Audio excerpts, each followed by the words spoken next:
நெகேமியா புத்தகத்தில் நாம் இருக்கின்றோம். கடந்த வாரத்தில் பாஸ்டர் டெரி நெகேமியா 8வது அதிகாரத்திலிருந்து அருமையான சத்தியங்களை நமக்கு போதித்தார். தொடர்ந்து இன்றைக்கு நெகேமியா 9வது அதிகாரத்தை நாம் தியானிக்க போகிறோம். நெகேமியா 9வது அதிகாரத்தில் 38 வசனங்கள் இருக்கிறது. நம்ம எல்லாரும் எழுந்து நின்று இந்த காலையில் 38 வசனங்களையும் வாசிக்காதபடி முதல் 6 வசனங்களை மட்டும் வாசிக்க போகிறோம். எழுந்து நிற்போமா? நெகேமியா 9வது அதிகாரத்துக்கு உங்கள் பைபிளை திருப்பி கொள்ளுங்க. 614வது பக்கம். ஆகவே நம்ம எல்லாரும் எழுந்து நின்று ஏகோபித்து நெகேமியா 9 1ஆம் வசனத்திலிருந்து 6ஆம் வசனம் முடிய வாசிக்க போகிறோம். எடுத்துக்கொண்டால் ஆமென் என்று சொல்லுங்கள். வாசிப்போம். அந்த மாதம் 24ஆம் தேதியிலே இஸ்ரவேல் புத்திரர் உபவாசம் பண்ண ரெட்டுடுத்தி தங்கள் மேல் புழுதியை போட்டு கொண்டவர்களாய் கூடி வந்தார். இஸ்ரவேல் சந்ததியா மறுஜாதியார் எல்லாம் விட்டு பிரிந்து வந்து நின்று பாவங்களையும் தங்கள் பிதாக்களின் அக்கிரமங்களையும் அறிக்கையிட்டார். அவர்கள் எழுந்திருந்து தங்கள் நிலையில் நின்றார்கள். அப்பொழுது ஒரு ஜாமம் மட்டும் அவருடைய தேவனாகிய கர்த்தரின் நியாயப்பிரமாண புஸ்தகம் வாசிக்கப்பட்டது. பின்பு ஒரு ஜாமம் மட்டும் அவள் பாவ அறிக்கை பண்ணி தங்கள் தேவனாய கர்த்தரை பணிந்து கொண்டார்கள். யெசுவா, பரணி, கத்மியேல், செப்பனியா, பொன்னி, செரேபியா, பானி, கெனானி என்பவர்கள் லேவியருடைய படிகள் மேல் நின்று தங்கள் தேவனாய் கர்த்தரை நோக்கி மகா சத்தமாய் ஓலமிட்டார்கள். பின்பு லேவியரான யெசுவா, கத்மியேல், பானி, ஆசாப், நயோ, செரேபியா, ஊதியா, செப்பனியா, பெத்தகியா என்பவர்கள் ஜனங்களை பார்த்து, நீங்கள் எழுந்திருந்து அநாதியாய் என்றென்றைக்கும் இருக்கிற உங்கள் தேவனாய் கர்த்தரை ஸ்தோத்திரங்கள் என்று சொல்லி கர்த்தரை நோக்கி, எந்த ஸ்துதி ஸ்தோத்திரத்திற்கும் மேலான உம்முடைய மகிமையுள்ள நாமத்திற்கு ஸ்தோத்திரம் உண்டாவதாக. நீர் ஒருவரே கர்த்தர். நீர் வானங்களையும் வானாதி வானங்களையும் அவருடைய சர்வ சேனைகளையும் பூமியும் அதில் எல்லாவற்றையும் சமுத்திரங்களையும் அவைகள் எல்லாவற்றையும் உண்டாக்கினீர். அவைகள் எல்லாம் நீர் காப்பாற்றுகிறீர். வான சேனைகள் உம்மை பணிந்து கொள்கிறது. ஆமென் என்று சொல்லலாமா? வான சேனைகளே அவரை பணிந்து கொள்ள நாம் அவரை பணிந்து கொள்ளாமல் இருப்பது எப்படி? உங்களுடைய வேதாமத்தை சேரில் வச்சுட்டு நல்லா 2 கரங்களை உயர்த்தி 2 நிமிடங்கள் நல்லா கர்த்தரை பணிந்து கொள்ள போகிறோம். கர்த்தருடைய சமூகத்தில் வரும் பொழுதெல்லாம் அவரை உயர்த்தி துதிக்கிறோம், அவரை ஆராதிக்கிறோம். அவரை உயர்த்தி துதிக்கும் பொழுது அவருடைய வாழ்வில் கிருபை பெறுகிறது, அவருடைய பிரசன்னம் இறங்கி வருகிறது. நல்ல உள்ளங்களை திறந்து சத்தத்தை உயர்த்தி நல்லா கர்த்தரை ஸ்தோத்திரம் பண்ணுவோம். ஹல்லேலூயா, ஹல்லேலூயா, ஹல்லேலூயா. We welcome your presence, O God. உம்முடைய பிரசன்னத்தை வரவேற்கிற ஆண்டவரே.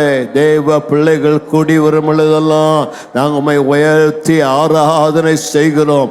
எங்கள் சர்வ வல்லமுள்ள தேவனுக்கு எங்கள் இதயங்களை ஏறெடுக்கிறோம், எங்கள் கரங்களை உயர்த்துகிறோம். கர்த்தர் நல்லவர், மிகவும் துதிக்கப்படத்தக்கவர். என்னை ஆராதிக்கிறோம், உடைய பிரசன்னத்தை வரவேற்கிறோம். எங்கள் நடுவில் வருவீராக, எழுந்தெழுவீராக, உயர்ந்தெழுவீராக, எங்களோடு திருவுளம் பற்றுவீராக, உள்ளங்களை உயிர்ப்பிப்பீராக. யார் யார் என்னென்ன தேவைகளோடு வந்திருந்தால் இந்த காலையிலே பரிசுத்த ஆவியானவர் அவளை தொட்டு அவளை ஆசீர்வதிப்பீராக, விடுதலை கட்டளிடுவீராக, நன்மை கட்டளிடுவீராக.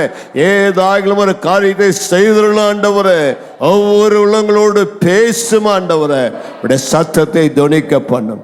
இயேசுவின் நாமத்தில் பிதாவே, ஆமென். அமருவோம். கர்த்தர் நம்மை ஆசீர்வதிப்பாராக. நெகேமியாவின் 9வது அதிகாரத்திற்கு நான் கொடுக்கக்கூடிய தலைப்பு எழுப்புதலின் 4 படிகள். 4 steps to revival. இந்த நெகேமியா 9வது அதிகாரத்தை நாம் உடன்படிக்கையை புதுப்பித்தலின் ஜெபம் என்று அழைக்க முடியும். கவனன்ட் ரினியூவல் பிரேயர், உடன்படிக்கையை புதுப்பித்தலின் ஜெபம் என்று நாம் அழைக்கின்றோம். கர்த்தருக்கு மகிமை உண்டாவதாக. நெகேமியா புஸ்தகம் ஒரு எழுப்புதலின் புத்தகம். எழுப்புதலுக்கான வழிகளை, படிகளை சொல்லித் தருகிறது. நெகேமியா புத்தகத்தில் இஸ்ரவேல் ஜனங்கள் சிறையிருப்பிலிருந்து மீண்டும் எருசலேமுக்கு திரும்ப வருகிறார். எருசலேமுக்கு திரும்ப வரும் பொழுது அலங்கம் இடிக்கப்பட்டு மதில்கள் கீழே விழுந்து கிடக்கிறது. அவை முதல் வேலையாக அலங்கத்தை திரும்ப எடுத்து கட்டுகிறார். அலங்கத்தை கட்டி முடிச்சோன்ன வேலை முடிந்ததுன்னு உட்கார்ல நெகேமியா போன்ற தலைவர்கள் எழுந்து மக்களுடைய வாழ்க்கையில் விழுந்து போன அலங்கத்தை திரும்ப எடுத்து கட்டுகிறார். அதாவது வெளிப்பிரகாரமான அலங்கம் கட்டப்பட்ட பொழுது நகரத்துக்கு பாதுகாப்பு உண்டானது. ஆனால் மக்களுடைய வாழ்வில் 70 வருஷம் பாபிலோன் தேசத்தில் ஆண்டரை விட்டு தூரமாக இருந்தபடினால அவருடைய உள்ளான வாழ்க்கையில், ஆவிக்குரிய வாழ்க்கையில் தேவ பிரசன்னத்தை இழந்தவர்களாக, சத்தியத்தை அறியாதவர்களாக அவர் காணப்பட்டார். ஆகவே இந்த 70 வருஷம் ஆண்டரை பற்றிய அறிவு, வசனம், பிரசங்கம், ஜெபம், தேவ சத்தம் கேட்காதபடினால நெகேமியா இப்பொழுது அவளுக்கு தேவனுடைய வழிகளை கற்றுத்தருகிறார். மீண்டும் அவருடைய உள்ளான ஆவிக்குரிய வாழ்க்கையில் இடிந்து போன அந்த வாழ்க்கையை திரும்ப எடுத்து கட்டுகிறார். இதனுடைய சத்தியம் என்னன்னா, வெளிப்பிரகாரமான காரியத்தை காட்டிலும் வெளியில் கத்துறவங்களுக்கு அற்புதத்தை செய்யறதை விட உங்களுடைய உள்ளான வாழ்க்கையிலே ஆண்டவர் உங்கள் வாழ்க்கையை கட்டி எழுப்ப வேண்டும்.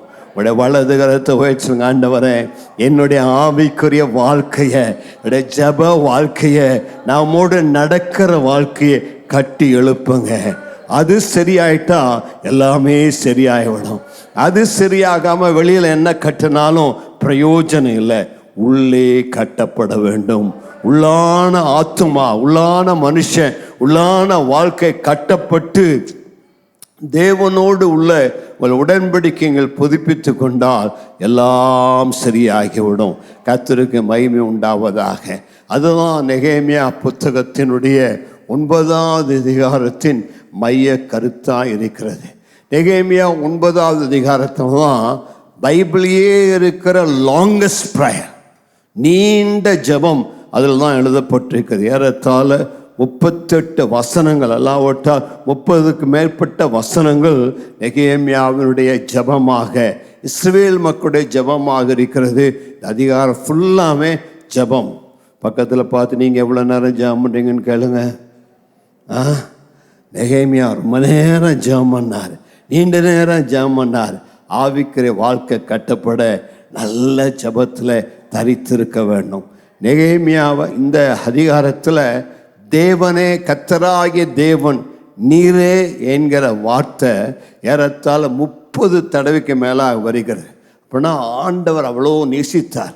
ஜெபத்தில் ஆண்டவரை, தேவனே, கர்த்தராகிய தேவனே, நீரே நீரே என்று சொல்லி ஆண்டவரை அழைத்து கொண்டே இருந்தார்.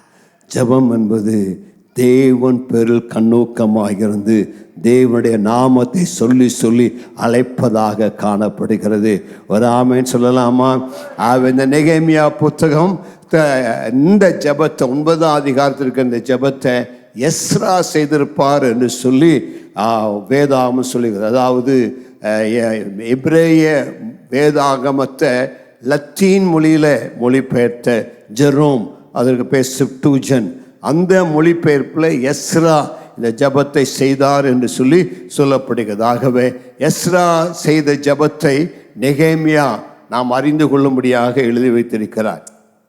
இந்த 9வது அதிகாரத்தில் 9 காரியத்தை அவர்கள் செய்தார் என்று சொல்லி பார்க்கிறோம். முதலாவது 1ஆம் வசனத்தில் அவர்கள் மறு ஜாதிகளை விட்டு பிரிந்து வந்தாங்க. 2ஆவதாக அந்த முதல் 5 வசனத்திலெல்லாம் வருகிறது.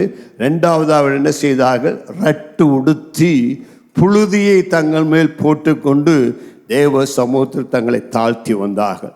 3ஆவதாக தங்களுடைய பாவத்தையும் இஸ்ரவேல் ஜனத்தின் பாவத்தையும் எல்லா பாவங்களையும் தேவ சமூகத்தில் அறிக்கையிட்டார்கள். 4ஆவதாக அவர்கள் சுமார் 6 மணி நேரம் எழுந்து நின்றார்கள். தேவ பிரசன்னத்தில் 6 மணி நேரம் எழுந்து நின்றார்கள். 5ஆவதாக பைபிளை வாசித்தாங்க. நியாயப்பிரமாண புஸ்தகத்தை ஏறத்தாழ 3 மணி நேரம் நின்று கொண்டே வாசித்தார்கள்.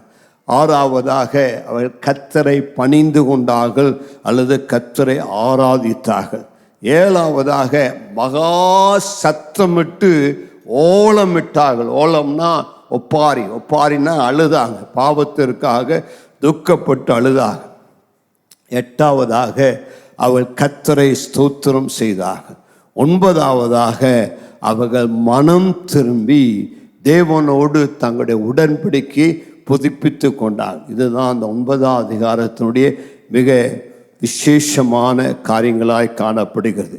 நெகேமியா 8ஆவது அதிகாரத்தில் தான் இஸ்ரவேல் ஜனங்களெல்லாம் எருசலேமில் நெகேமியா திருப்பி கட்டின அந்த தண்ணீர் வாசல் முன்பதாக நின்று ஏறத்தாழ 6 மணி நேரம் அவளுக்கு பைபிளை வாசித்தாங்க. 2 நாள் கழித்து மீண்டும் தேவ சமூகத்தில் ஓடி வராங்க. பைபிளில் 9ஆம் அதிகாரம் 1ஆம் வசனம் சொல்லுது, 24ஆம் தேதியில் 2 நாள் கழித்து என்று சொல்லி பார்க்கணும். அப்படின்னா 2 நாளைக்கு முன்னாடி தான் 6 மணி நேரம் நின்று வேதத்தை வாசித்தாங்க. அதுக்கு அடுத்த நாள் அவளுக்கு கூடார பண்டிகை. இந்த பண்டிகை வந்தபடினால எல்லாம் பண்டிகை கொண்டாட போயிட்டாங்க. நான் பண்டிகை கொண்டாடின மறுநாள் எல்லாம் திரும்ப எருசலேமுக்கு வந்து மீண்டும் ஆண்டவருடைய வார்த்தை கேட்க வாஞ்சியாக இருந்தாங்க. யார் யாருடைய உள்ளத்தில் ஆண்டவருடைய வார்த்தையை கேட்க வாஞ்சியாக இருக்கிறார்களோ அவர்கள் பாக்கியவான்கள். ஒரு ஆமென் சொல்லலாமா? பக்கத்தில் பார்த்தீங்களா, உங்களுக்கு ஆண்டவருடைய வார்த்தை கேட்க வாஞ்சி இருக்குதுங்களா? நீங்கள் எத்தனை மணி நேரம் பைபிள் வாசிக்கிறீங்கன்னு கேளுங்களேன். நீங்கள் பாஸ்டர் பைபிளா? நான் டெய்லி ஒரு வசனம் தங்க வாக்கிய கேலண்டரில் வர ஒரு வசனத்தை வாசிக்கிற பாஸ்டர். 1 நிமிஷம் செய்தி நல்ல வேலை அனுப்புகிறீங்க, 1 மினிட் மெசேஜ், ரொம்ப எனக்கு பிரயோஜனமாக பாஸ்டர். நீ வளரவே மாட்ட, நீ குழந்தையாகவே இருப்ப, எப்போ பார் சங்கீதத்திலே உட்காந்தினா. ஆனால் இந்த இஸ்ரவேல் ஜனங்கள் அப்படி இல்லை, ஆண்டோடைய வசனத்தின் மேலே தாகமாக இருந்தாங்க, பசியாக இருந்தாங்க. இப்போ தான் முந்தின நாள் 6 மணி நேரம் கேட்டாங்க, இப்போ மறுபடியும் 3 மணி நேரம் கேட்டாங்க. நான் 11 மணிக்கு மேலே பிரசங்கம் பண்ணால் எல்லோரும் வாட்சை திருப்பி பார்ப்பாங்க.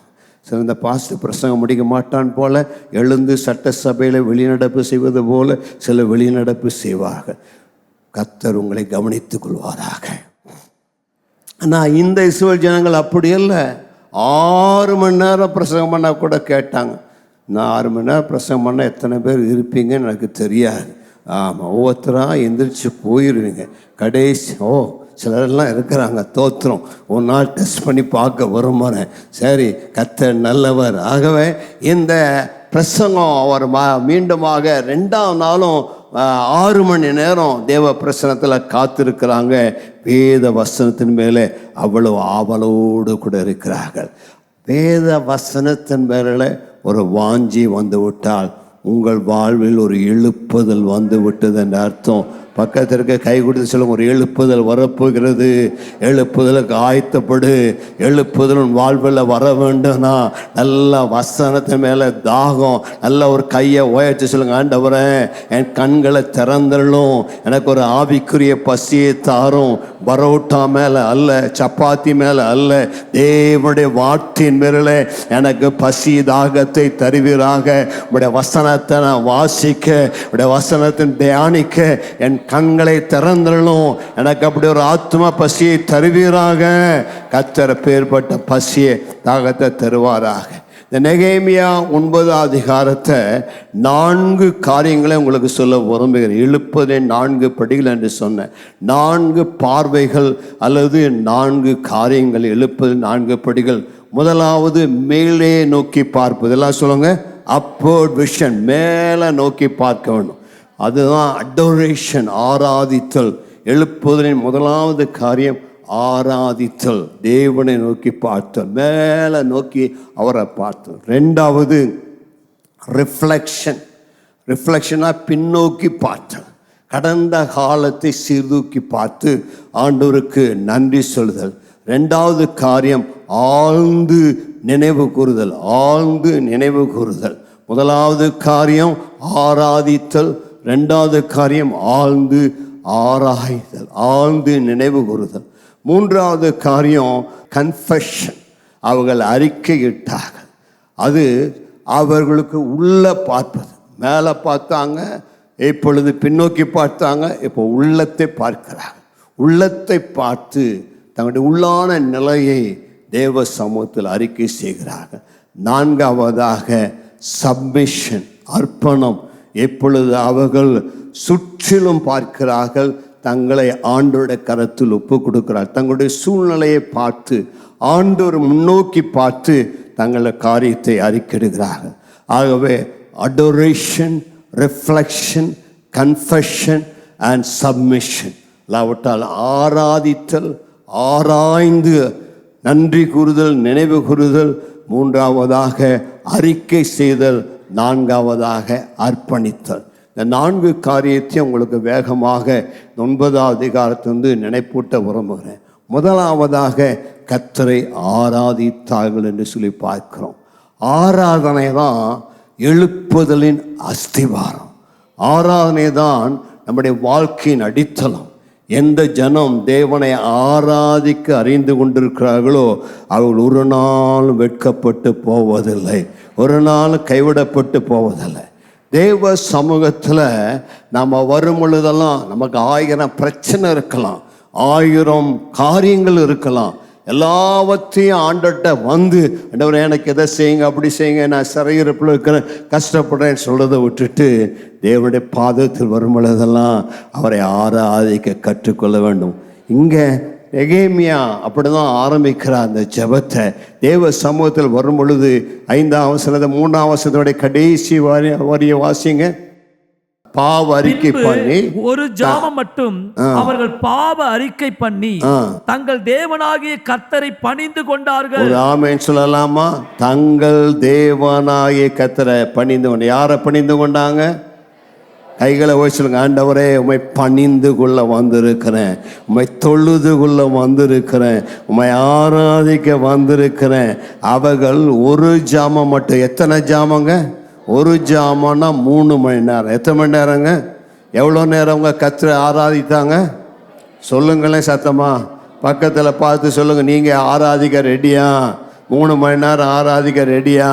வரக்கூடிய ஆகஸ்ட் 15ஆம் தேதி 10 மணி நேரம் ஆராதனை அல்லது 7 மணி நேரம் ஆராதனை வைத்திருக்கிறோம். எவ்வளோ பேர் வர ரெடியாக இருக்கிறீங்க?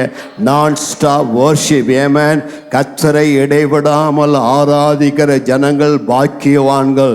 இந்த இஸ்ரவேல் ஜனங்கள் தேவ சமூகத்தில் வந்து எப்பொழுது 3 மணி நேரம் நின்று இடைவிடாமல் ஆராதிக்கிறார்கள். நான் ஆராதனை டைமில் பார்க்குறேன், சிலர் எல்லாம் கால் வலிக்குதுன்னு உட்காந்துக்கிறாங்க, சிலர் கை வலிக்குதுன்னு கையை கட்டிக்கிறாங்க, சிலர் முதுகு வலிக்குதுன்னு முதுகில் சாஞ்சு அப்படியே தூக்கத்தில் போயிடுறாங்க.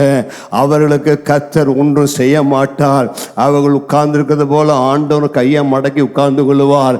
ஆனால் எந்த தேவனுடைய பிள்ளை ஆராதனைக்கு ஓடி வந்து ஆண்டவரை துதிப்பதற்காக வாஞ்சியோடு கூட கர்த்தருடைய சமூகத்தில் கர்த்தரை உயர்த்தி துதிக்கிறார்களோ, கர்த்தரை ஆராதித்து துதிக்கிறார்களோ, அவளுக்கு அற்புதங்களின் வாசல்கள் திறக்கும். அவளுக்கு கர்த்தர் மனம் இறங்குவார். அவர்கள் ஆராதிக்கும் பொழுது கர்த்தருடைய ஜெபத்தை கேட்பார். ஆராதிக்கும் போது கதவுகள் திறக்கப்படும். ஹல்லேலூயா. எப்பொழுதெல்லாம் தேவ பிரசன்னத்துக்கு ஓடி வருகிறோமோ அப்பொழுதெல்லாம் முதலாவது கர்த்தரை துதிக்க வேண்டும். பக்கத்திற்குள்ள சொல்லுங்க, கர்த்தரை துதிக்க கற்றுக்கொண்டீர்களா?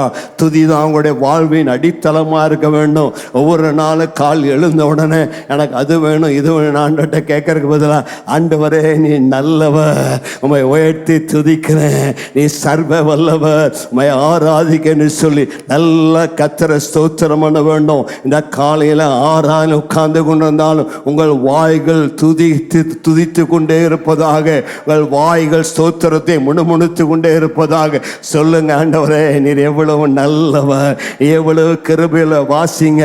5ஆம் வசனத்தை வாசிங்க, 6ஆம் வசனத்தை வாசிங்க சீக்கிரம். கர்த்தரை உங்கள் தேவனாகிய கர்த்தரை ஸ்தோத்திரங்கள் என்று சொல்லி கர்த்தரை நோக்கி எந்த ஸ்துதி ஸ்தோத்திரத்துக்கு மேலான உம்முடைய மகிமையுள்ள நாமத்துக்கு ஸ்தோத்திரம் எந்த உண்டாவதாக. ஸ்துதி ஸ்தோத்திரத்துக்கு மேலான உம்முடைய மகிமையுள்ள நாமத்திற்கு ஸ்தோத்திரம் உண்டாவதாக.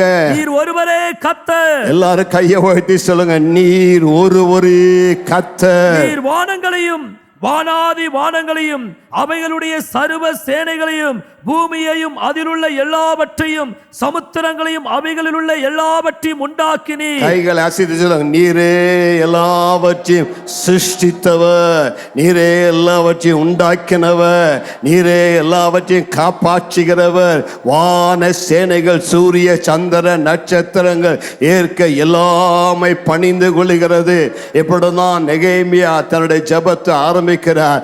எஸ்ரா தன்னுடைய ஜெபத்தை ஆரம்பிக்கிறார். தேவனுடைய சமூகத்தில் வரும் பொழுதெல்லாம் அவருடைய மகத்துவத்தை சொல்ல வேண்டும், அவருடைய துதியை சொல்ல வேண்டும். என் தேவன் எவ்வளவு பெரியவர், அவர் சாதாரணமான ஆண்டவர் அல்ல, அவர் சிருஷ்டிகர்த்தர், அவர் எல்லாவற்றையும் உண்டாக்கினவர், அவர் எல்லாவற்றையும் காப்பாற்றுகிறவர், எல்லாவற்றையும் போஷிக்கிறவர். அவரே வல்லமுள்ள தேவன் என்று அவருடைய மகத்துவத்தை, அவருடைய வல்லமையை நாம் ஆராதிக்கும் பொழுது அவருடைய பிரசனம் நம்ம மத்தியில் இறங்கி வரக்கூடியதாக இருக்கும்.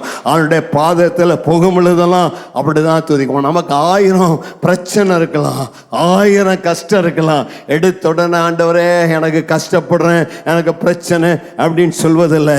எடுத்த உடனே கர்த்தரை உயர்த்தி அவர் யாராக இருக்கிறார் என்பதை அறிக்கை செய்யும் பொழுது உனக்குள் ஒரு விசுவாசம் உருவாக ஆரம்பிக்கும், உனக்குள் ஒரு தேவ பலன் இறங்கி வர ஆரம்பிக்கும், உனக்குள் அவருடைய சமாதானம் இறங்கி வர ஆரம்பிக்கும். அவருடைய பிரசனத்தில் போய் அவர் எவ்வளவு பெரியவர் என்று சொன்னால் உங்கள் பயங்கள் ஓடி போகும், உங்கள் கவலைகள் மாறிவிடும். அதற்கு பதிலாக தேவனுடைய கிருபை, அவருடைய பலன் உங்களுக்குள் இறங்கி வரும். கர்த்தருக்கு மகிமை உண்டாவதாக. எரேமியா 32:17 பாபிலோன் தேசத்தை எருசலேம் தேசத்தை பாபிலோனிகள் சூழ்ந்து கொண்டு அதை அழிப்பதற்கு அட்டாக் பண்றதுக்கு ரெடியா இருந்தாங்க.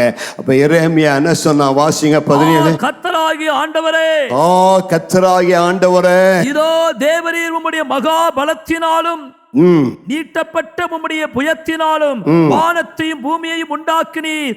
உம்மாலே செய்யக்கூடாத அதிசயமான காரியம் ஒன்றுமில்லை. உம்மாலே செய்யக்கூடாத அதிசயமான காரியம் ஒன்றுமில்லை என்று சொன்னாங்க. எரேமியா எப்படி ஜெபத்தை ஆரம்பித்தார்? நீர் தான் ஆண்டவரே வானத்தை உண்டாக்கினீர், பூமியை உண்டாக்கினீர், எல்லாத்தையும் உண்டாக்கினீர். உம்மாலே செய்யக்கூடாத காரியம் ஒன்றுமில்லை.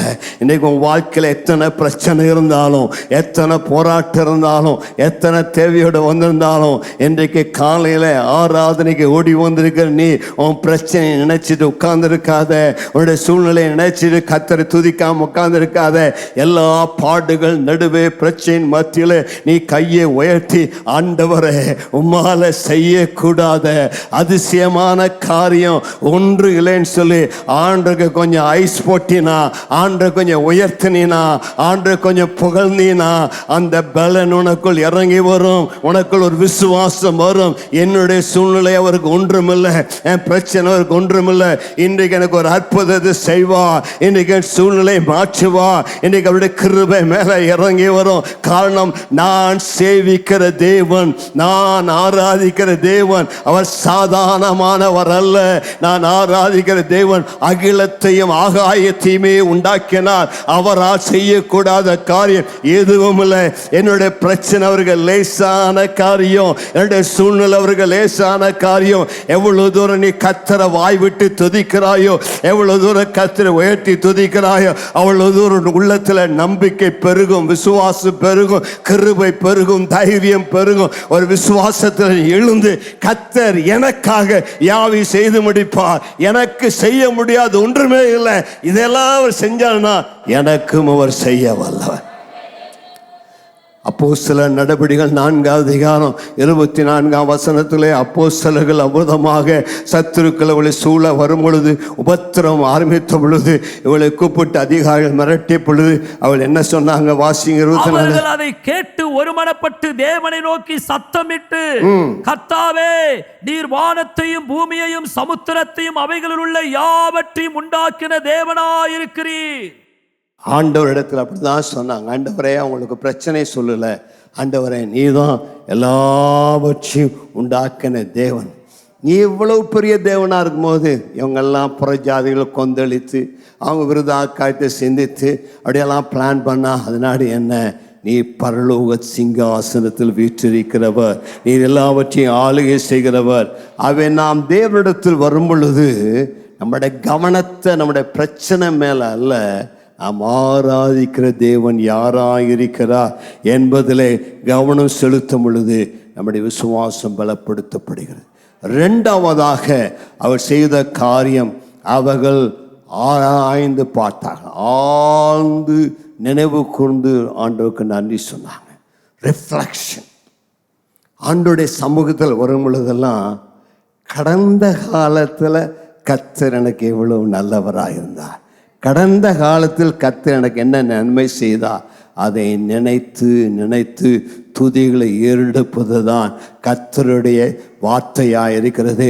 அதுதான் ஜபமாக இருக்கிறது. நம்முடைய ஜபத்தின் அடித்தளம் அவருடைய சமூகத்தில் வரும் பொழுது கடந்த காலத்தில் கர்த்தர் செய்த நன்மைகளை நினைத்து நன்றி சொல்ல வேண்டும்.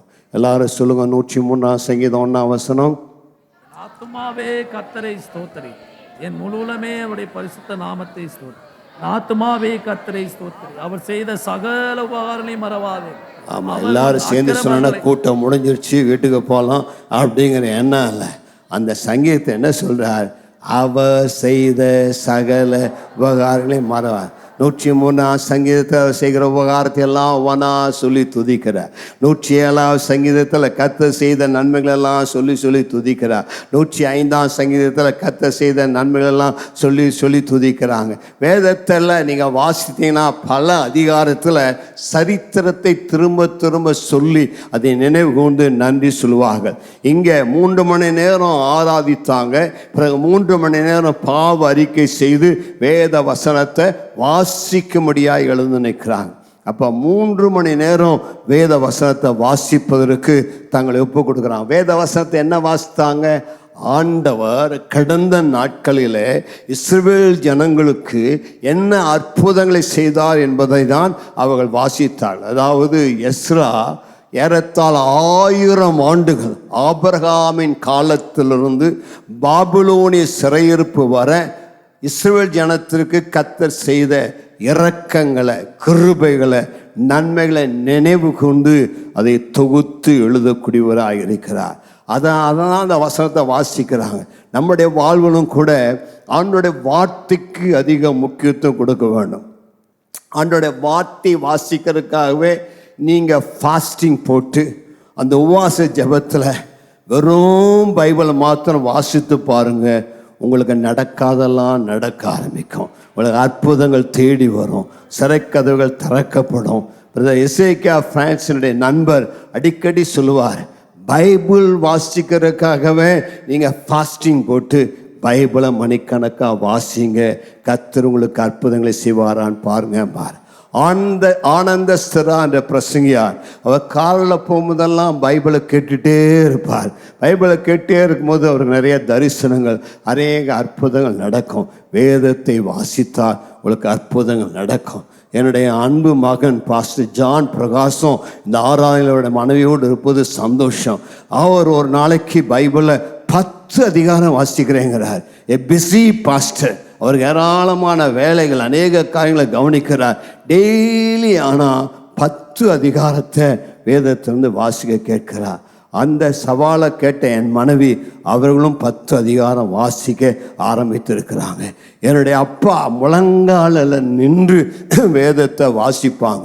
ஸ்மித் விகில்ஸ்வர்த் என்று சொல்லப்பட்ட ஒரு தேவ மனுஷன் ஒரு அரை மணி நேரத்துக்கு ஒரு தடவை பைபிளை திறந்து சில அதிகாரங்களை வாசிப்பார். அதனால தான் அவருடைய ஊழியத்தில் அநேக அற்புதங்கள் அடையாளம் நடந்தது. அன்பு சகோதரா சகோதரியே, உங்கள் வாழ்க்கையில் வேதத்தின் மேலே அப்படி ஒரு பாசம் உண்டா, ஒரு நேசம் உண்டா? வேதத்தை நீங்கள் வாசிக்கிறீர்களா? வேதத்தை நீங்கள் தியானிக்கிறீர்களா? நீங்கள் வேதத்தை வாசித்தால் உங்களுடைய வாழ்விலே அற்புதங்கள் நடக்க ஆரம்பிக்கும். உனக்குள்ள ஒரு பசி உண்டாக வேண்டும், உனக்குள்ள ஒரு தாகம் உண்டாக வேண்டும், ஒரு எழுப்புதல் வேண்டும் என்றால் எழுப்புதல் எங்கே ஆரம்பிக்கிறது? இந்த வேத வசனத்தை வாசிக்கும் பொழுது உன்னுடைய உள்ளான் ஆத்மா உயிர்ப்பிக்கப்படுகிறது, உள்ளான் ஆத்மா பலன் கொள்கிறது. நீ வேத வசனத்தை வாசித்தினா உன்னுடைய வாழ்வில் அற்புதங்கள் நடக்க ஆரம்பிக்கும், அடையாளங்கள் நடக்க ஆரம்பிக்கும். இந்த வேத வசனத்தை வாசிக்க வாசிக்க உனக்கு சுகம் உண்டாகும், உன் எலும்புகளுக்கு பலன் உண்டாகும், உன்னுடைய பலவீனப்பட்ட எலும்புகள் பலன் கொள்ள ஆரம்பமாகும். அது உன்னுடைய உடலுக்கு ஆரோக்கியம், அது உனக்கு ஊனாக இருக்கும். உன்னுடைய சிறையிருப்புகள் மாறும், உன் ஜெபத்துக்கு பதில் வரும், உன்னுடைய உள்ளான ஆத்மா பலன் கொள்ளுவான். இந்த வேத வசனம் சாதாரண புத்தகம் அல்ல, அது ஜீவனுள்ள தேவனுடைய வார்த்தை. இதில் இயேசுவின் ஜீவன் இருக்கிறது, இது இயேசுவின் வல்லமை இருக்கிறது. இந்த வேதத்தை சிலர் வாசிக்கிறதே கிடையாது, இந்த வேதத்தை சிலர் திறந்து பார்க்கிறதே கிடையாது. அதனாலதான் அவனுடைய வாழ்க்கையில கஷ்டம். ஒவ்வொரு நாளும் இந்த வேதத்துக்கு முக்கியத்துவம் கொடு, நீ வேதத்தை வாசி. டிஎல் மூடிய விதமாய் சொன்னார், either the Bible will keep you out of sin or sin will keep you out of the Bible. ஒன்று வசனம் உன்னை பாவத்தை செய்யாபடி தடுத்து நிறுத்தும், அல்லது பாவம் உன்னை வசனத்தை வாசிக்காதபடி தடுத்து நிறுத்தும் என்று சொன்னார். என்னுடைய வாழ்வில் வேத வசனத்துக்கு நான் அதிக முக்கியத்துவம் கொடுக்கிறேன். வேத வசனத்தை தினந்தோறும் வாசிக்கிறேன். ஏறத்தாழ 40-50 இடம் வாசித்தாலும் இன்னமும் வேதத்தை நான் தினந்தோறும் வாசிக்கிறேன். அது என் ஆத்மாவை பலப்படுத்துகிறது. வேதத்தை வாசிக்கும் பொழுது தேவன் என்னோடு கூட பேசுகிறார், என்னுடைய உள்ளத்தை உணர்த்துகிறார். வசனம் வாசிக்கும் போது 2 காரியம் நடக்கும். ஒன்று, அந்த வசனங்கள் நாம் சேவிக்கிற தேவன் எவ்வளவு பெரியவர், எவ்வளவு மகத்துவமானவர், என்னென்ன அற்புதங்கள்லாம் கடந்த நாட்களில் செய்திருக்கிறார். இந்த வசனத்தை வாசிக்க வாசிக்க உன்னுடைய உள்ளத்தில் ஒரு நம்பிக்கை எழும்பும், உன்னுடைய உள்ளத்தில் ஒரு விசுவாசம் கடந்து வரும்.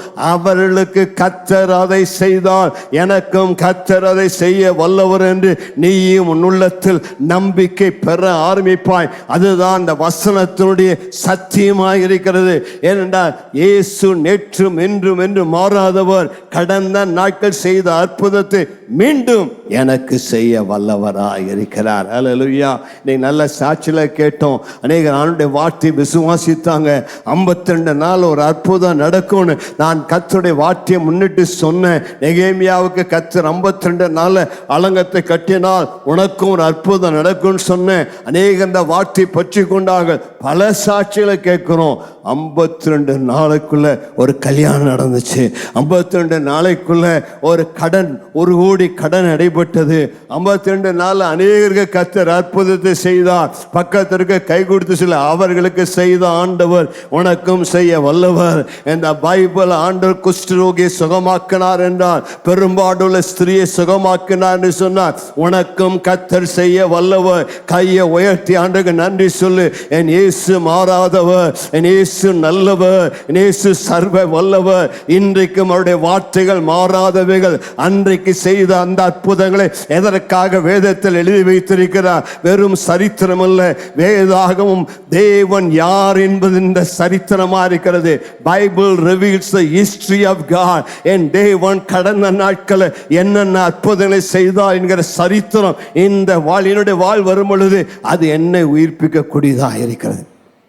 2வது, வேத வசனங்களை வாசிக்கும் பொழுது அது என்னுடைய பாவத்தை உணர்த்தி, என்னுடைய தவறான சுபாவங்களை உணர்த்தி மீண்டும் என்னை தேவனோடு கூட ஒப்புரவாக செய்கிறது. இதுதான் வேத வசனம் செய்யக்கூடிய 2 காரியங்கள். ஒன்று, எனக்குள் விசுவாசத்தை பிறப்பிக்கிறது. 2வது, மீண்டும் என்னை தேவனோடு கூட ஒரு சரியான நிலையில் ஒப்புரவாக்கிறது. இங்கே எஸ்ரா அந்த நான் சொன்னது போல ஏறத்தாழ 1000 வருடம் இஸ்ரவேல் ஜனங்களுக்கு கர்த்தர் செய்த நன்மைகளை நினைவு கொண்டு ஆண்டவருக்கு நன்றி சொல்கிறார். ஆபிரகாமிலிருந்து ஆரம்பிக்கிறார். ஆபிரகாம் ஆண்டு அழைத்தார். ஆண்டவர் ஆபிரகாமை அழைத்த பொழுது அவனோடு உடன்படிக்கை செய்து அந்த 7 ஜாதிகளுடைய தேசத்தை ஆபிரகாமுக்கு கொடுத்தார்.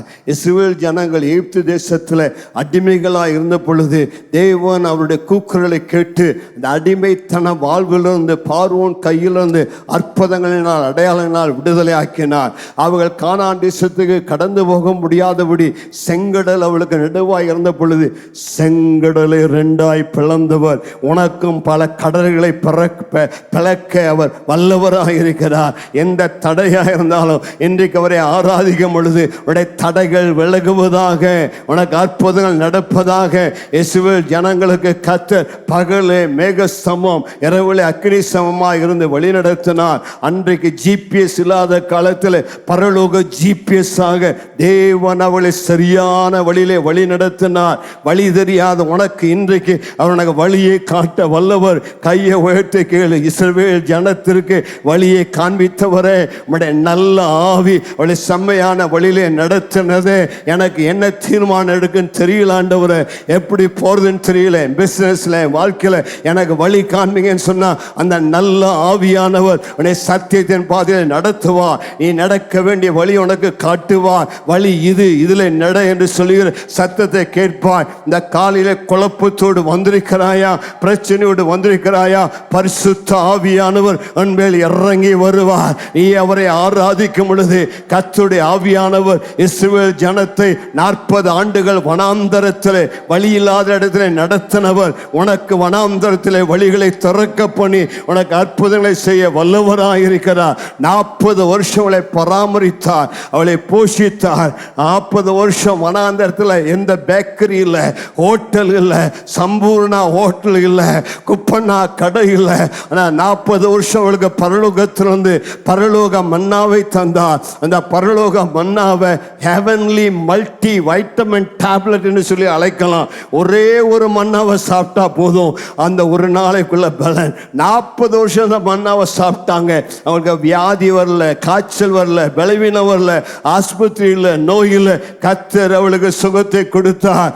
அவளுக்கு வனாந்தரத்தில் தண்ணியை திறந்து கொடுத்தார். அவளுக்கு துணியை கொடுத்தார், வஸ்திரத்தை கொடுத்தார். ஒன்றும் பழசா போகல. கால் கூட அவ்வளோ நடந்து வீங்கல, கால் நல்ல ஆரோக்கியமானது. இப்படி 1000 அற்புதங்களை செய்ததை எஸ்ரா நினைவு கூர்ந்து ஆண்டவருக்கு நன்றி. இப்படியெல்லாம் எங்களை நடத்தினீரே ஆண்டவரே, இப்படியெல்லாம் எங்களுக்கு நன்மை செய்தீரே, உம்மை கொண்டாடுகிறோம் என்று சொல்லி தேவனை கொண்டாட நல்ல கைகளை உயர்த்தி 2 நிமிடங்கள் உங்கள் வாழ்வில் தேவன் செய்த நன்மைகளுக்காக, தேவனுடைய கிருபைகளுக்காக நல்லா நன்றி செலுத்துங்க. நம்முடைய தேவன் இருளை வெளிச்சமாக மாற்றுகிறவர், நம்பிக்கையில்லாத இடத்துல நம்பிக்கை தருகிறவர், கடன்களை அடைக்கிறவர், சிறையிருப்பை மாற்றுகிறவர், உடன்படிக்கை செய்கிறவர், உடன்படிக்கை காக்கிறவர், நம்முடைய தேவையை சந்திக்கிறவர், மன்னிக்கிறவர், இரக்கமுள்ளவர், விடுவிக்கிறவர், நடத்துகிறவர், பெரிய காரியங்களை செய்கிறவர், உன்னை கைவிடாத தேவன். சத்துக்கள் கையிலிருந்து உனக்கு எதிரிட்டு வருகிற எல்லா பிரச்சனைகளிலிருந்து உன்னை விடுதலையாக்கி உனக்கு உதவி செய்ய நல்ல தேவன். நல்ல கைகளை தட்டி 2 நிமிடங்கள் நல்லா அவருக்கு ஸ்தோத்திரத்தை ஏறெடுப்போமா? அதுதான் ஜெபம். ஜெபத்தில் கர்த்தர் செய்த நன்மைகளை மறக்காத, திரும்ப திரும்ப ஞாபகப்படுத்து, திரும்ப திரும்ப அவருக்கு சொல்லு, ஆண்டவரே நான் நன்றியுள்ளவனா இருக்கிறேன், இத்தனை நன்மை எனக்கு செஞ்சீரே. இன்னைக்கு அநேக சாட்சிகளை கேட்டோம். எனக்கு வந்த ஆபத்துகள், எனக்கு வந்த விபத்துகள், எனக்கு வந்த மரணங்கள், எனக்கு வந்த பிரச்சனைகள் ஓடோடி வந்து என்னை தூக்கி எடுத்தீரே. இன்றைக்கு நீர் மட்டும் என் ஜெபத்துக்கு பதில் தராவிட்டால், நீர் மட்டும் எனக்கு உதவி செய்யாவிட்டால் நான் கல்லறையில் இருந்திருப்பேனே. ஆனால் வியாதி படுக்கையில் படுத்த பொழுது, பலவீன படுக்கையில் படுத்த பொழுது, டாக்டர்கள் கை விரித்த பொழுது, பரலோகத்தின் தேவனாகிய நீ கைவிடவில்லையப்பா, கைவிடவில்லையப்பா. ஜெபத்தை தள்ளவில்லை, ஜெபத்தை கேட்டீரே. சத்துருவினை கீழே மடங்கடிக்க பார்த்தான். ஆனால் எப்பொழுதெல்லாம் நான் தோல்வி அடைகிற நிலையில் இருந்தேனோ அப்பொழுதெல்லாம் ஓடோடி வந்து உடைய வாழ்க்கை முடியல, உனக்கென்று இன்னொரு அத்தியாயத்தை வைத்திருக்கிறேன், எனக்காக எழும்பு என்று சொல்லி என்னை தூக்கி எடுத்தீரே, அதற்காக நன்றி. அப்படி ஜெபம் பண்ணும் போது கர்த்தர் செய்த நன்மைகளை மறவாதே. பக்கத்தில் பார்த்து சொல்லுங்க, மறவாத. ஒரு ஐஃபை கொடுத்து சொல்லுங்க, மறவாத, மறக்காத. அடிக்கடி நினைவு கூறு, அடிக்கடி நன்றி சொல்லு.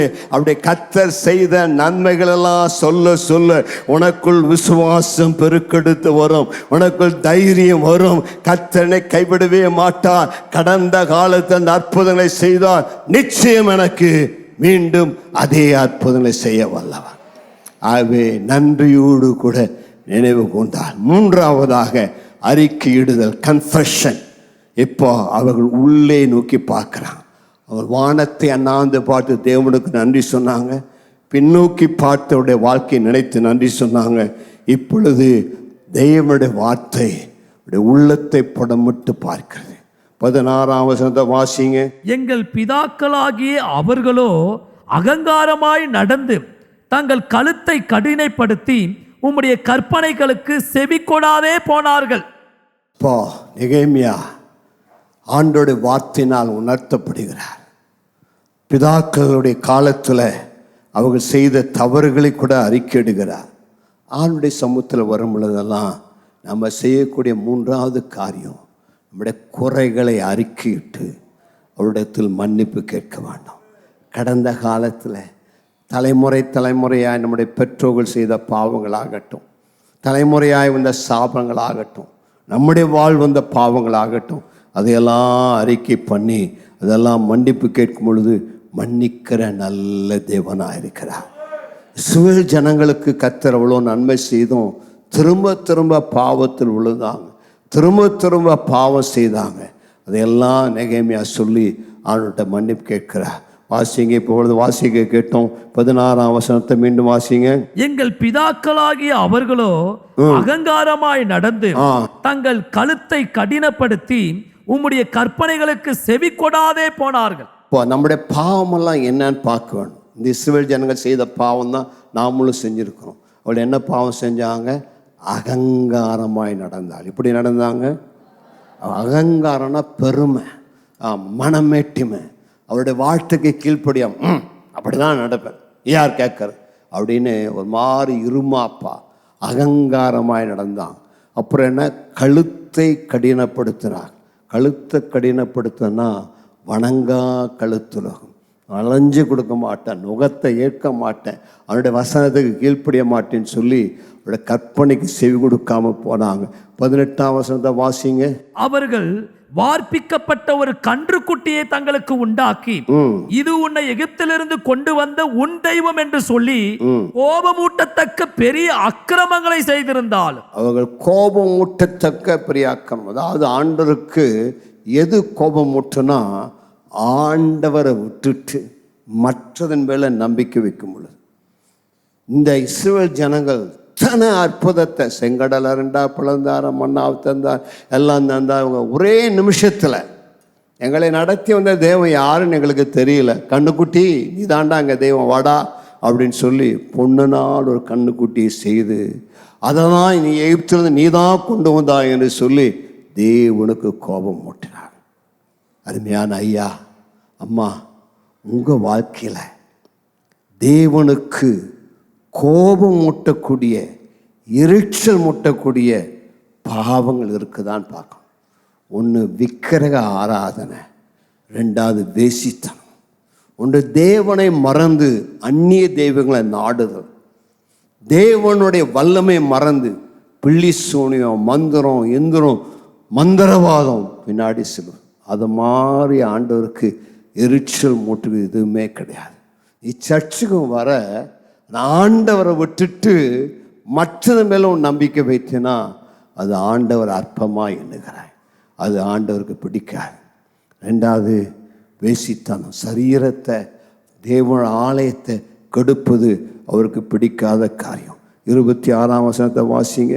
ஆனாலும் அவர்கள் கீழ்ப்படியாதவர்களாகி உமக்கு விரோதமாய் கலகம் பண்ணி உம்முடைய நியாயப்பிரமாணத்தை தங்களுக்கு புறம்பே எரிந்துவிட்டு தங்களை உம்மிடத்தில் திருப்பும்படி அவர்களை திடசாட்சியாய் கடிந்து கொண்ட உம்முடைய தீர்க்கதரிசிகளை கொன்று போட்டு, கீழ்ப்படியாமல் கலகம் பண்ணி ஆண்டவருடைய கற்பனைகளுக்கு செவி கொடாமல் தீர்க்கதரிசிகளை கொண்டு போட்டான். இதுதான் அவருடைய பாவம். இஸ்ரவேல் ஜனங்கள், இயேசு கிறிஸ்து அவர்களை அற்புதமாய் மீட்டு கொண்டார், அவர்களுக்கு அநேக அற்புதங்களை செய்தார்.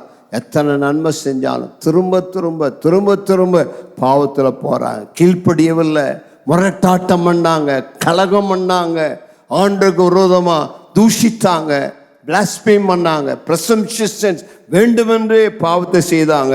ஆண்டவருக்கு எரிச்சல் மூட்டி பலவிதமான பாவத்தை அவர்கள் செய்தார்னு சொல்லி பார்க்கிறோம். 28 வாசித்தீங்களா? அவர்களுக்கு இளைப்பாறுதல் உண்டான போதோ உமக்கு முன்பாக மறுபடியும் பொல்லாப்பு செய்ய தொடங்கினார்கள். என்னன்னா, பிரச்சனையில் இருக்கும்போது ஆண்டவரே எனக்கு இறங்கும், தப்பு பண்ணிட்டேயா நீ மன்னிங்க அப்படின்னா, நம்ம ஆண்டு இருக்கிறாரே ரொம்ப நல்லவர். நீ எத்தனை தடவை தப்பு பண்ணிட்டான்றே மன்னிங்கன்னா, மன்னிச்சு போட, ஏதோ செஞ்சிட்டப்போ நீ செய்யாதேன்னு விட்டுருவார். இந்த இஸ்ரவேல் ஜனங்கள் எத்தனை தடவை இப்படி பண்ணாங்க இந்த அதிகாரத்தில் வருதுன்னா 6 தடவை. எத்தனை தடவைங்க?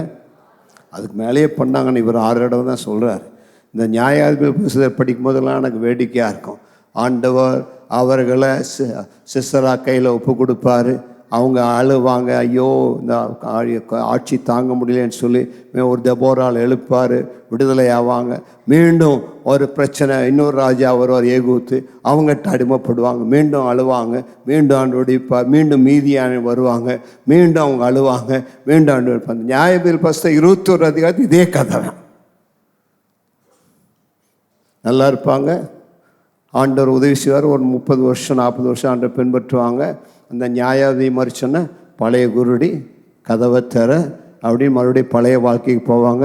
மீண்டும் குடி, கும்மலாட்டம், கூத்தாட்டம், பொம்மையாட்டம் எல்லாம் ஆட்டம் போட்டுட்டு அப்புறம் சரீரத்தில் வியாதி வந்து ஆஸ்பத்திரியில் படுக்கும்போது நான் வந்து பார்க்கும்போது, ஐயோ ஆண்டவரே தப்பு பண்ணிட்டேன், ஒரு விசை இறங்கும், சரி போடா உனக்கு மீண்டும் ஜீவனை கொடுக்குறேன். நல்லாயிட்டு வந்த பிறகு மறுபடியும் அதே பழையப்போம். இதே தான் இஸ்ரவேல் ஜனம். உங்களை மாதிரியே தான் அவங்க இருந்தாங்க. நீங்களாவது பெட்டர்னு சொல்லலாம், உங்களை விட மோசமாக இருந்தாங்க. ஸ்தோத்திரம். இந்த ஒரு ஒரு ஒரு கன்சிஸ்டன்ட் தொடர்ச்சியாக, இனி விட்டுட்டையா இனி அது போக மாட்டேன்னா இல்லை, மறுபடியும் ரகசிய பாவம் கதவை தட்டுது. ஆமாம், நல்ல இச்சை வருது, ஆசை வருது, இது வருது, பணம் வருது. நல்லா இருக்கும்போது நல்லா இல்லை வியாதினா உடனே கோயிலுக்கு வந்துடுவாங்க, ஆண்டை தேடுவாங்க, சாட்சி சொல்லுவாங்க, பொருத்தனை பண்ணுவாங்க. கொஞ்சம் நல்லா விட்டும், எல்லாம் சரியாகட்டும், கார் வரட்டும், வசதி வரட்டும், பணம் வரட்டும். இன்றைக்கி மாதத்துக்கு ஒரு தடவை சர்ச்சுக்கு போனால் போதும், அதுக்கு மேலே என்ன? ரொம்ப பக்தியாக இருக்கக்கூடாது. அதிக பக்தியாக இருந்தால் அதிக ஆபத்து வரும். கொஞ்சம் அளவோடு பக்தி இருக்கட்டும், போதும் சர்ச்சுக்கு. ஆமாம், ஆண்டவர் நமக்கு செய்த நன்மைகளுக்கேற்ப நாம் இருக்கக்கூடாது. தேவனுடைய வார்த்தை பேசும் பொழுது ஒரு பாவ உணர்வு ஏற்பட வேண்டும். அந்த ஆண்டவருடைய வார்த்தையை கேட்டுட்டு வந்தவனமாக போகக்கூடாது. ஆண்டவருடைய வார்த்தை கேட்கும் போதெல்லாம் நம்முடைய உள்ளம் அடிக்க வேண்டும். ஐயோ நான் அப்படி இல்லையே, நான் தப்பு பண்ணிட்டேனே, ஆண்டவருக்கு கோபம் மூட்டிட்டேனே, ஆண்டவருக்கு விரோதமாக செஞ்சிட்டேன்னு சொல்லி ஆண்டவருடைய வார்த்தை உனக்குள் ஒரு பயபக்தியை உண்டாக்கும்.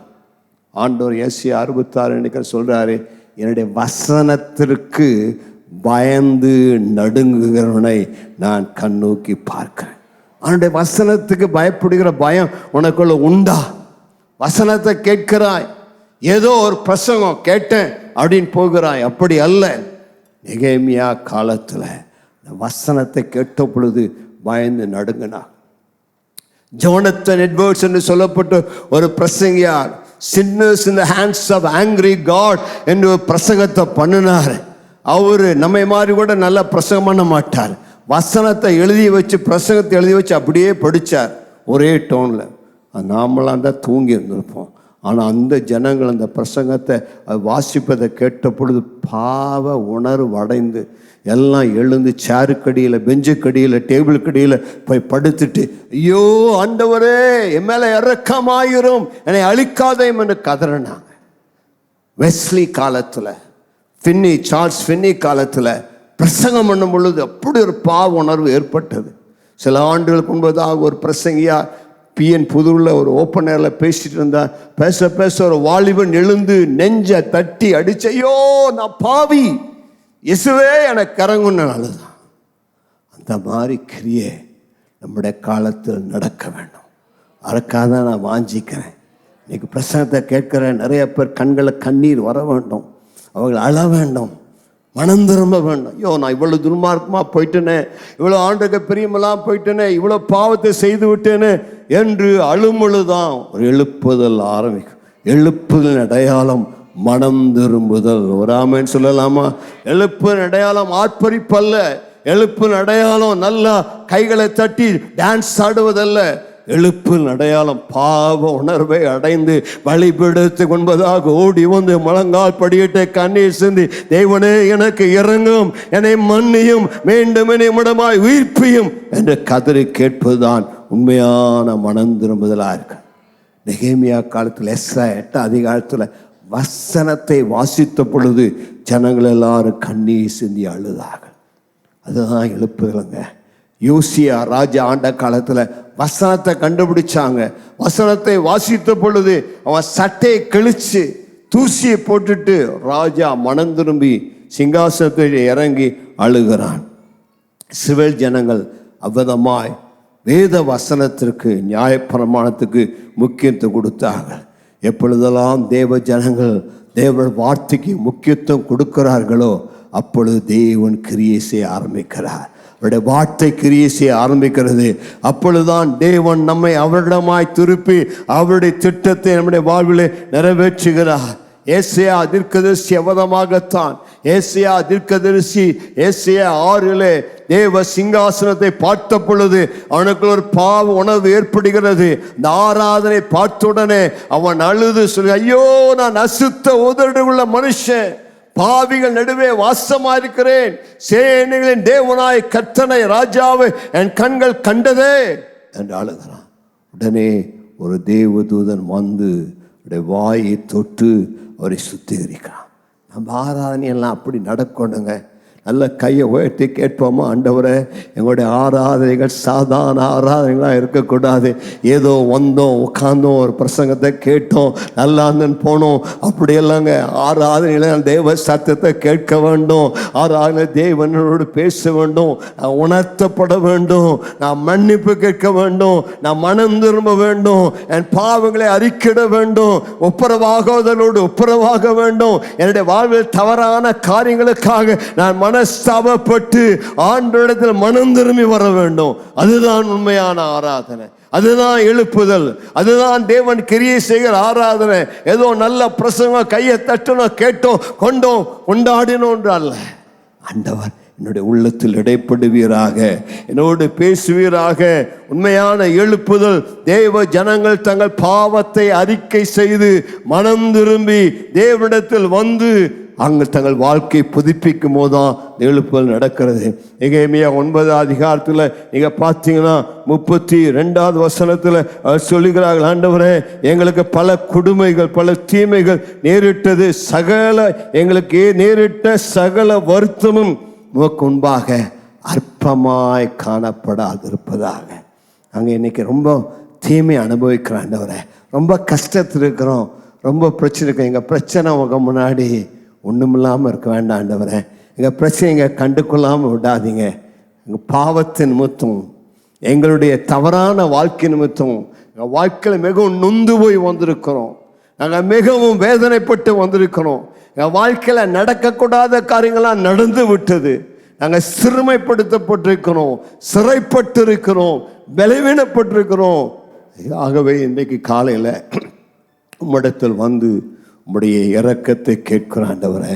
ஓ காட் 33 சொல்றாரு, நீ நீதி உள்ள தேவன் ஆண்டவரே, நீ சரியாதான் எல்லாம் பண்ணிடு, நீங்க தப்பா ஒன்றும் பண்ணல, நாங்க மேல இரக்கமா இருந்தீங்க, நீ உண்மையை நடப்பித்து நாங்கள் ஆகமியம் பண்ணினோம், நாங்கள் வேணுட்டே உமக்கு விரோதமாக எங்களுடைய காரியங்களை நடப்பித்தோம். 34 சொல்லுகிறார், ஆண்டவரே உங்களுடைய சாட்சிகளை நாங்கள் கவனியாமல் போனோம். 35 சொல்கிறார், தேசம் நல்ல தேசம், செழிப்பான தேசம், தேசத்தின் வாசலெல்லாம் திறந்து கொடுத்தீங்க, நல்ல செழிப்பு இருந்தது. ஆனால் இந்த செழிப்பான தேசத்தில் நாங்கள் உமக்கு ஊழியம் செய்யலை, இத்தனை நன்மை எங்களுக்கு செஞ்சீங்களே, we didn't serve you, உமக்கு ஊழியம் செய்யலை, எங்கள் வழியில் நாங்கள் பார்த்துட்டோம், எங்களுடைய துர்க்கரும காரியங்களை விட்டு நாங்கள் மனம் திரும்பவில்லை. 36ஆம் வசனத்தில் அவங்களை அறிக்கை செய்கிறார்கள். எல்லாம் சேர்ந்து வாசிக்கலாமா? 36:9-36. இதோ இன்றைய தினம் நாங்கள் அடிமைகளாய் இருக்கிறோம். இதோ பலனையும் நன்மையும் அனுபவிக்கும்படி நீர் எங்கள் பிதாக்களுக்கு கொடுத்த இந்த தேசத்தில் தானே நாங்கள் அடிமைகளாய் இருக்கிறோம். அதன் வருமானம் எங்கள் பாவங்களின் நிமித்தம் நீர் எங்கள் மேல் வைத்த ராஜாக்களுக்கு திரளாக போகிறது. அவர்கள் தங்களுக்கு இஷ்டமானபடியே எங்கள் சரீரங்களையும் எங்கள் மிருக ஜீவன்களையும் ஆளுகிறார்கள். நாங்கள் மகா இக்கட்டில் அகப்பட்டிருக்கிறோம். நாங்கள் மகா இக்கட்டில் அகப்பட்டிருக்கிறோம். ஒருவேளை இந்த காலையில் உங்கள் நிலை அதுவாக இருக்கலாம். ஆண்டவரே, நீ நிறைய பிரச்சனையோடு வந்திருக்கிறேன், வியாதியோடு பலவீனத்தோடு வந்திருக்கிறேன். நான் உம்மை விட்டு தூரமாக போனதுனால, உமக்கு கீழ்ப்படியாதனால, உமக்கு பயப்படாதனால, உம்முடைய சத்தத்தை கேட்காதனால, உம்முடைய சித்தத்தை கேட்காதனால, எங்கள் சொந்த வழியில் நடந்ததுனால நீங்கள் மகா இக்கட்டு, மகா பிரச்சனை. இறங்கும் ஆண்டவரே, இறங்கும் ஆண்டவரே, எங்களுக்கு இறங்கி பதில் தருவீராக. அன்பு சகோதரா, சகோதரியே, இன்னைக்கு உன்னுடைய தேவை என்னன்னு எனக்கு தெரியாது. எதற்காக இன்னைக்கு ஆலயத்துக்கு வந்தான்னு எனக்கு தெரியாது. நீங்கள் பல பிரச்சனைகளோடு வந்திருக்கலாம், குறைகளோடு வந்திருக்கலாம், பலவீனத்தோடு வந்திருக்கலாம். இன்றைக்கு தேவன் உங்களுக்கு மனம் இறங்குகிற கர்த்தர், உங்களை கைவிடாத தேவன், உங்களுக்கு அற்புதங்களை செய்கிற தேவன். நீங்கள் உங்களை தாழ்த்தி இன்றைக்கு அவருடைய முகத்தை தேடுவீர்கள் என்று சொன்னால், இன்றைக்கு உங்களுக்காக பரலோகம் திறக்கப்படும். இன்றைக்கு கர்த்தர் உங்களுக்கு மனம் இறங்குவார். எப்பேற்பட்ட பாவங்கள் அக்கிரமங்கள் செய்திருந்தாலும் ஆண்டவர் உங்களுக்கு மனம் இறங்கி இன்றைக்கு உங்களுக்கு ஒரு விடுதலை தர வல்லவராக இருக்கிறார். டாக்டர்கள் கைவிட்டிருந்தாலும் தேவன் உங்களுக்கு இறங்குவார். இந்த வசனத்தை உங்களுக்கு வாசிக்க விரும்புகிறேன். நெகேமியா 9:17 கடைசி பாகம். ஆகிலும் வெகுவாய் மன்னிக்கிறவரும் இரக்கமும் மன உருக்கமும் நீடிய சாந்தமும் மகா கிருபை உள்ளவருமான தேவனாகிய நீ அவர்களை கைவிடவில்லை. 19 கடைசி பாகம். நீர் அவர்களை விட்டு விலகவில்லை. 21 அவர்கள் கால் வீங்கவில்லை. எல்லாம் ஆண்டவர் இல்லை இல்லைங்கிறார். இன்னைக்கு காலையில் கையை உயர்த்தி சொல்லுங்க, ஆண்டவரே, நீர் மனதுருக்கமுள்ள தேவன், கிருபையுள்ள தேவன், இரக்கமுள்ள தேவன், தயவுள்ள தேவன். நீர் என்னை கைவிடுவது இல்லையே, நீர் என்னை விட்டு கொடுப்பதில்லையே, என்னை விட்டு விலகுவதில்லையே. என்னை உங்கள் ரத்தத்தால் மீட்டு கொண்டீரே, உங்கள் பிள்ளையாய் தெரிந்து கொண்டீரே. நாம விட்டு தூரம் போயிருந்தாலும் நீர் உண்மை உள்ளவர். நாங்கள் உண்மை இல்லாமல் இருந்தாலும், நாங்கள் பாவம் செய்திருந்தாலும், ஆண்டவரே, நீர் எங்களை மட்டாய் தண்டித்து எங்களை உம்மிடமாய் திருப்புகிற தேவன், இரக்கத்தில் ஐஸ்வர்யமுள்ள கர்த்தர். இன்னைக்கு யார் யாருக்கு ஆண்டுடைய உதவி தேவை, யார் யாருக்கு ஆண்டவர் நன்மை செய்ய விரும்புறீங்க, யார் யாருடைய பிரச்சனைகளை கர்த்தர் மாற்றி தர விரும்புறீங்க, யார் யாருக்கு கர்த்தர் நன்மை செய்ய விரும்புறீங்க, உங்க கையை உயர்த்தி ஆண்டவர் நோக்கி கூப்பிடுங்க. அதுதான் 4வது நாம் நெகேமியா புத்தகத்தில் பார்க்கிற காரியம். நெகேமியா இப்பொழுது 4வதாக ஆண்டவரிடத்தில் விண்ணப்பிக்கிறான். He petitions to God. ஆண்டவரே, நாங்க உமக்கு விரோதமாக கலகம் பண்ணணும், உம்மை விட்டு தூரம் பண்ணணும், இவ்வளவு நல்லவரா இருந்தாலும் உமக்கு விரோதமாய் நாங்கள் தப்பு பண்ணோம். இன்றைக்கு உம்முடைய சிலுவை அண்டை ஓடி வருகிறோம், உம்முடைய கல்வாரி பீடத்தண்டை வருகிறோம். எங்களுக்கு மனம் இறங்குவீராக. மீண்டும் ஒரு முறை எங்களை தூக்கி விடுவீராக. இடிந்து போன வாழ்க்கைகளை கட்டுவீராக. அவலமாக்கப்பட்ட வாழ்க்கை, தீக்கிரையாக்கப்பட்ட வாழ்க்கை, சாத்தான் பாலாக்கி போட்ட வாழ்க்கை, ஓ மிகவும் வேதனையோடு கூட இருக்கிற இந்த வாழ்க்கை, இயேசுவே நீ திரும்ப எடுத்து கட்டுங்க. எங்களுக்கு மீண்டும் ஒரு அற்புதத்தை செய்யுங்க. உடைய முகத்தை எங்கள் மேல கடாட்சி திருளுங்க. ஆண்டவரே, இன்றைக்கு அவரை நோக்கி கூப்பிடுவாயானால் உனக்கு மனம் இறங்க அவர் வல்லவராக இருக்கிறார். அம்மா, ஐயா, டாக்டர்கள் உனக்கு தீர்வு தர முடியாது, மருத்துவ உனக்கு பதில் தர முடியாது, வேறு யார் உனக்கு உதவி செய்ய முடியாது. ஜீவனுள்ள தேவராகிய கர்த்தர், நீ அவரிடத்தில் திரும்புவாயானால் அவர் மீண்டும் உன் வாழ்க்கை எடுத்து கட்டுவார். ஒப்பீரின் தங்கத்தை போல உன் வாழ்க்கையை ஆசீர்வதிப்பார். உனக்கு மீண்டும் சமாதானத்தை தருவார். உன் பிரச்சனைகளுக்கு ஒரு முற்றுப்புள்ளி வைப்பார். இன்றைக்கு உனக்கு ஒரு அற்புதத்தின் காலை. இன்றைக்கு தேவனை சந்திக்கிற நேரம், தேவன் உன்னோடு இடைபடுகிற நேரம். இன்று நீ அவரிடத்தில் வந்து, ஆண்டவரே, உம்மை விட்டு நான் தூரம் போயிட்டேன், உம்முடைய சத்தத்துக்கு செவி கொடுக்கல, இன்றைக்கு உம்மிடத்தில் திரும்ப வருகிறேன் சொன்னால் உனக்கு மனம் இறங்கி உனக்கு உதவி செய்கிற தேவன். தேவன் என்றென்றும் மேல் கோபமாகிறார். தேவன் என்றென்றும் தண்டியார். அவர் இரக்கத்தில் ஐஸ்வர்யம் உள்ளவர்.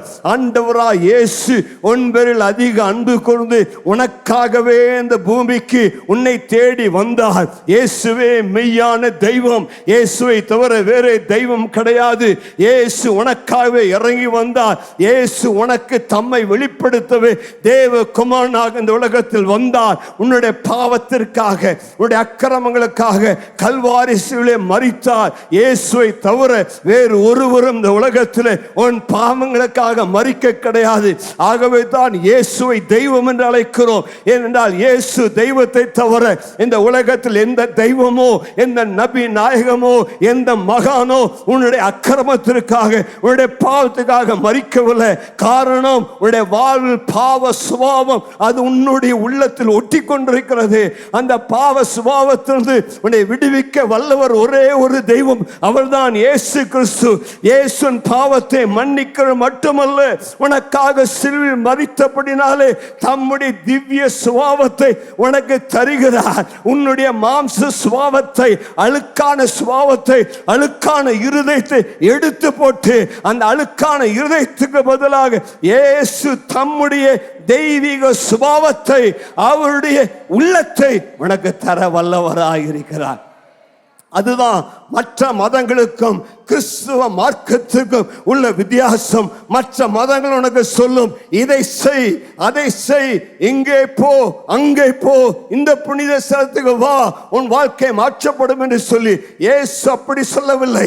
இயேசு சொல்லுகிறார், வருத்தப்பட்டு பாரம் சுமக்கிறவனே என்னிடத்தில் வா, நான் உனக்கு இளைப்பாறுதல் தருவேன். நான் சிலுவையில் சிந்தின இரத்தத்தினாலே உன் பாவத்தை மன்னிப்பேன். உனக்கு பாவ மன்னிப்பை தருவது மட்டுமல்ல, பாவ பழக்க வழக்கத்திலிருந்து உனக்கு விடுதலை தருவேன். விடுதலை தருகிற தெய்வம் இயேசு. உன்னை சுகமாக்குற தெய்வம் இயேசு. பாவ பழக்க வழக்க சுபாவத்தை உடைக்கிற தெய்வம் இயேசு. நீ எத்தனை முறை மலைக்கேறினாலும், எத்தனை முறை மாலை போட்டாலும் உன்னாடி குடிய விட முடியல, உன்னாடி அசுத்தமான வாழ்க்கையை விட முடியல, உன்னாடி பழைய அந்தரங்க வாழ்க்கையை விட முடியல, உன்னாடி ரகசிய பாவத்தை விட முடியவில்லை. ஆனால் நான் இன்றைக்கு பிரசங்கம் பண்ணுகிற என்னுடைய ஆண்டவரா இயேசு கிறிஸ்து எப்பேற்பட்ட பாவ பழக்க வழக்கத்திற்கு அடிமையாக இருந்தாலும் உன்னை விடுவிக்க வல்லவராக இருக்கிறார். ஒரு சகோதரன் சாட்சி கொடுத்த ஒரு சமயத்தில், ஐயா அந்த சர்ச்சுக்கு நான் வந்தேன், நான் ஸ்மோக்கரா இருந்தேன், செயின் ஸ்மோக்கரா இருந்தேன், எனக்கு விடுதலை கிடைக்கல, ஆனாலும் நான் சர்ச்சுக்கு வந்தேன். ஒரு நாள் அந்த பலிபீடத்தில் வந்து அவரை பார்த்து கேட்ட, ஆண்டவரே எனக்கு இந்த ஸ்மோக்கிங் இந்த விடுதலை தாங்கின. அன்றைக்கே இயேசுனை தொட்டு என்னை சுகமாக்கினார். நல்ல கரங்களை தட்டி நூற்றுக்கணக்கான சாட்சி சொல்லலாம். குடியிலிருந்து விடுவிக்கிறவர், தவறான வாழ்விலிருந்து விடுவிக்கிறவர், உன்னாடி விட முடியாத பாவத்திலிருந்து விடுவிக்கிறவர். காரணம், பாவத்தை மன்னிக்கிற மட்டுமல்ல, பாவ சுபாவத்திலிருந்து உன்னை விடுதலையாக்கி அவருடைய அன்பின் குமாரனுடைய சுபாவத்தை உனக்கு தருகிறவர் தான் இயேசு. இந்த இஸ்ரவேல் ஜனங்கள் என்ன செய்தாங்க? கடைசியா 38ஆம் வசனத்தை வாசிக்க முடிப்போம். இவை எல்லாம் இப்படி இருக்கிறபடியால், நாங்கள் உறுதியான உடன்படிக்கை பண்ணி அதை எழுதி வைக்கிறோம். எங்கள் பிரபுக்களும் எங்கள் லேவியரும் எங்கள் ஆசாரியரும் அதற்கு முத்திரை போடுவார்கள் என்றார். ஒரு ஆமென் சொல்லலாமா? இன்றைக்கு ஆண்டவர் உன் பெயரை ஜீவ புத்தகத்தில் எழுதும்படியாய் விரும்புகிறார். இதுவரை நீ பாவம் செஞ்சு செஞ்சு பின்னாடி போயிருந்திருக்கலாம், பின்வாங்கி போயிருந்திருக்கலாம். ஆனால் இன்றைக்கு ஆண்டவர் சொல்ற, மகனே மகளை, இன்றைக்கு என்னிடத்தில் வருவாயானால் உன் பெயரை நான் ஜீவ புத்தகத்தில் எழுதி உன் பேரில் ஒரு முத்திரை போடுவேன். பரிசுத்த ஆவியானுடைய முத்திரை உன் பேரில் போட்டு நான் சொல்லுவேன், இவன் எனக்கு சொந்தம், இவள் எனக்கு சொந்தம், இனி இவளை எந்த சாத்தானும் தொட முடியாது என்று உன் பேரில் ஒரு அதிகாரத்தோடு முத்திரை போட்டு உன்னை எனக்கு சொந்தமாக மாற்றுவேன் என்று தேவன் சொல்லுகிறார். உடன்படிக்கை என்றால் என்ன? அது நல்மனசாட்சி உடன்படிக்கை. நான் சர்ச்சுக்கு வந்தேன், இயேசுவை ரட்சகராக ஏற்றுக்கொண்டேன், இயேசுவின் உள்ளத்தை ஒப்பு கொடுத்தேன், அதோடு நின்று விடாத, அடுத்த ஒரு படி எடுத்து வை. இயேசுவை ரட்சகராக ஏற்றுக்கொண்ட பிறகு தண்ணீர் ஞானஸ்தானத்தினால இயேசுவோடு ஒரு உடன்படிக்கை செய். தண்ணீர் ஞானஸ்தானத்தில் இயேசுவோடு உடன்படிக்கை செய்யும் பொழுது நீ பழைய பாவங்களுக்கு மரிக்கிறாய். இயேசுவின் உயிர்த்தெழும் சாயல் உனக்குள் இறங்கி வருகிறது. உனக்குள்ள புதிய நம்பிக்கை வல்லமை இறங்கி வருகிறது. நீ ஒரு புதிய மனுஷனாய் மாறுகிறாய். தண்ணி ஞானஸ்தானம் தான். நீ அவரோடு உடன்படிக்கை செய்து நீ அவருக்கு முத்திரை போட்டு கொடுக்கிறாய். இனி நான் பின்னோக்கி பார்ப்பதில்லை. கையை உயர்த்தி சொல்லுங்க, பின்னோக்கே நான், பின்னோக்கே நான், சிலுவை என் முன்னே, உலகம் என் பின்னே, பின்னோக்கே நான், பின்னோக்கி. ஐயா போதும், பின்னுக்கு பார்த்தது போதும், இனி பின்னுக்கு திரும்ப வேண்டிய அவசியம் இல்லை. இனி உனக்கு முன்னாடி கர்த்தர் வைத்திருக்கிற அந்த விசுவாச ஓட்ட பந்தயத்தை பார்த்து இயேசு வரப்போகிறபடினால வேகமாய் ஓடுவோம். சைடில் பார்க்காத, பின்னுக்கு பார்க்காத, முன்னுக்கு பார்த்து இயேசுவை பார்த்து ஓடு. உலகத்தில் வாழ்ந்த நாட்கள் போதும், இனி வரக்கூடிய நாட்கள் இயேசுவுக்காக வாழ்வோம். நம்முடைய வாழ்க்கையை ஒப்பு கொடுப்போம். ஒரு அர்ப்பணத்துக்குள் வருவோம், ஒரு பிரதிஷ்டைக்குள் வருவோம், ஒரு ஒப்பு கொடுதலுக்குள் வருவோம். மனம் திரும்பிட்டேன் ஐயா, பாவத்தை விட்டு விட்டேன். மனம் திரும்புவது என்றால் துக்கப்படுவதல்ல, அது முழுவதுமாய் என்னை ஒப்பு கொடுத்து இயேசுக்கு பின்னாடி 100க்கு 100 போக தீர்மானிப்போம். அப்படி தான் அவங்க செஞ்சாங்க. இது வரைக்கும் நாங்கள் 6 தடவை பின்வாங்கி போனோம். ஆனால் இந்த 7வது தடவை நாங்கள் எழுதி கொடுக்குறோம், நாங்கள் கையெழுத்து போட்டு கொடுக்குறோம். நாங்கள் இனி உடன்படிக்கை கைக்கொள்ளுவோம். மீண்டும் எங்களை உயிர்ப்பி ஆண்டவரே, இனி எங்களுக்கு இந்த கஷ்டம் வேண்டான்னு கேட்டாங்க. கர்த்தருடைய உயிர்ப்பித்தார். உங்கள் வாழ்விலும் கர்த்தரை செய்ய வல்லவர். கர்த்தரை நல்லா ஆராதிங்க, கர்த்தருடைய வசனத்தை நல்லா வாசிங்க, அவர் செய்த நன்மைகளை தியானித்து அவளை குறித்து பேசுங்க, உங்கள் குறைகளை அறிக்கையிடுங்க. அவரோடு கூட ஒரு உடன்படிக்கைக்குள், ஒரு தீர்மானத்துக்குள் கடந்து வாருங்கள். கர்த்தர் உங்களை ஆசீர்வதிப்பாராக.